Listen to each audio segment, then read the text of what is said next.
2021 has been an interesting year. I think that's putting it mildly. There's been outbreaks, there's been variants, there's been lockdowns, there's been more outbreaks, more variants, more lockdowns, vaccines, boosters, more boosters, extra boosters. It's been endless. It's been chaotic. It's been unnerving. It's been stressful for a lot of people, myself included.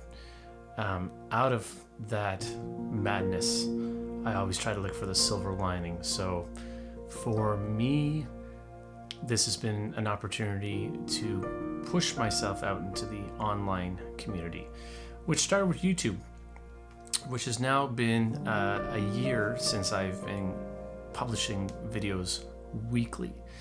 Started off with one video a week back in November or December of 2020, and then in spring-ish of this year I started doing 2 videos a week.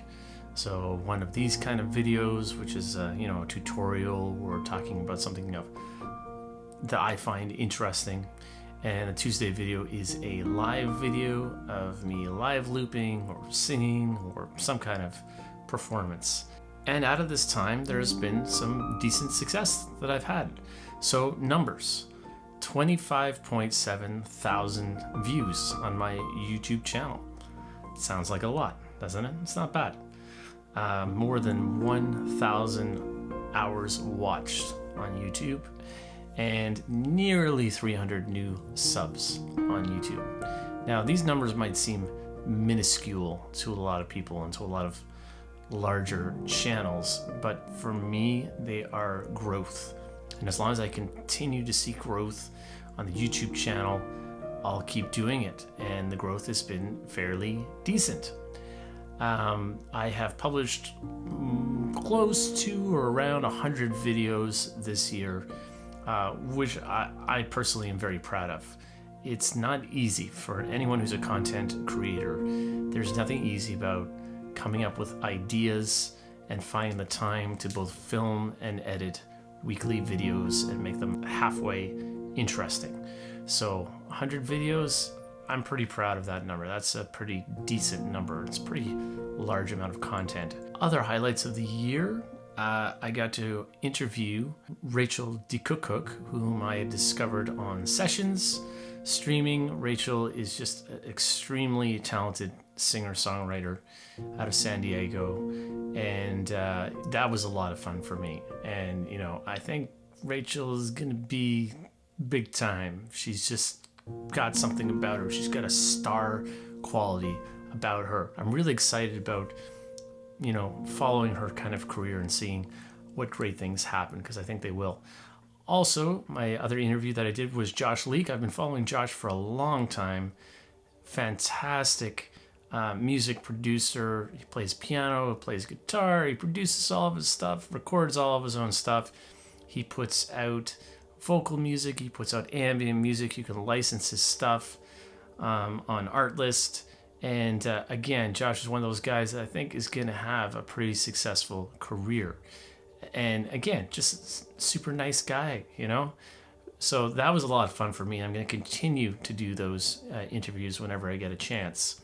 Also out of YouTube, I was put in touch with Mr. Christopher Norton, who is a pretty famous publisher specifically of piano music, especially here in Canada. And because of my YouTube channel, I was put back in touch with him, and what turned into a short conversation turned into a collaboration. I ended up working for him as a mix engineer, and we are also hoping to collaborate on library music production, and hopefully we can get that going full steam ahead come 2022. Twitch has been up and down for me. I jumped aboard once I had done a couple of streams on YouTube and realized that YouTube was maybe not the best place to set up for live streaming. So I went and jumped into Twitch. I was streaming for, a couple hours at a time, once or twice a week, and then it was more and 2-3 hours, 2-3 times a week. to just empty room after empty room. I was singing cover songs nonstop, and was really not having any fun at all. So I kind of pulled the plug. I just needed a break. Andy Othling, who I've followed for quite some time, also known as Lowercase Noises, ambient guitarist extraordinaire, had been streaming just like crazy on YouTube. And then I saw that he had gone to Twitch. I think maybe for the first time, not really sure. First, I was just hanging in the streams, checking out what was going on. But what I very quickly discovered was that there was this very strong community of ambient music lovers like myself. So it started as hanging out in the stream, and then it turned into me taking another kick at a can, live streaming. And that couldn't have been possible without this fantastic community. And Twitch is all about the community, and I'm now having a ton of fun. The rooms are no longer empty. We're hanging out, we're having a good time, we're talking about gear, we're talking about music we like, we're talking about our kids, whatever, but the community is there, and they have been incredibly supportive. Andy has been fantastic. He's kind of like our leader. He's like our esteemed leader. Craig Allen, Alden, Allergy Meds and Cats. I just discovered recently Billy Mays III, who goes under the name Infinite Third, and is this live looper. He uses the RC505. I use the RC505. And, if you like ambient guitar, if you like live looping, if you like improvisation, Billy Mays really brings a lot of intensity to the table. So these people that I mentioned, Craig, Alden, Allergy Meds and Cats, I'll have links below to all of their Twitch names. They're all streaming, but they're doing extraordinary things. The interactivity that's involved with Twitch, I think, is so far beyond its time. It's unbelievable. It's like everyone else has to catch up, because what's going on in these rooms is just incredible. And Andy is on the forefront of just this absolute madness. You can go into one of his streams, you can type chat commands into your keyboard, and you can change the lights, or you can change the channel that's being showed in the background, or you can trigger audio, or you can mess with his pedals. These guys have also put together live collaborative streams on Twitch where they're collectively sending audio and playing at the same time. It's pretty extraordinary what's going on in Twitch, and I'm really excited about where it's headed.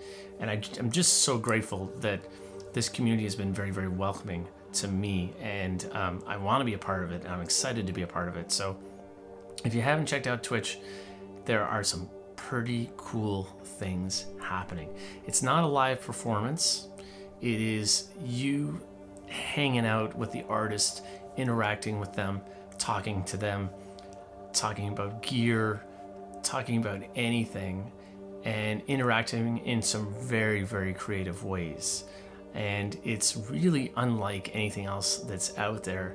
I do believe that it is the future of music, and very, very exciting things to come. Goals for 2022. I'm going to continue to do 2 videos a week, just like I've been doing. Live one on Tuesday, and then some kind of tutorial or something every Friday. Twitch, I'm going to keep streaming on Twitch at least 2 times, maybe 3 times a week, starting in the new year. And I really want to dive deep, and I really want to wrap my hands around the technology and the interactivity that's involved in making my Twitch stream even more interesting and innovative. Online courses. If you have signed up to my mailing list, you would have received a free video, or a link to a free video of one of my tutorials on playing the piano. And at some point in time, through numerous YouTube videos, I would have promised more free content following. I have not lived up to that promise. I'm like a politician. I'm like every politician in the world. But I plan on changing that. I do want to get my hands onto beginning online courses. So that is definitely on my radar for the new year.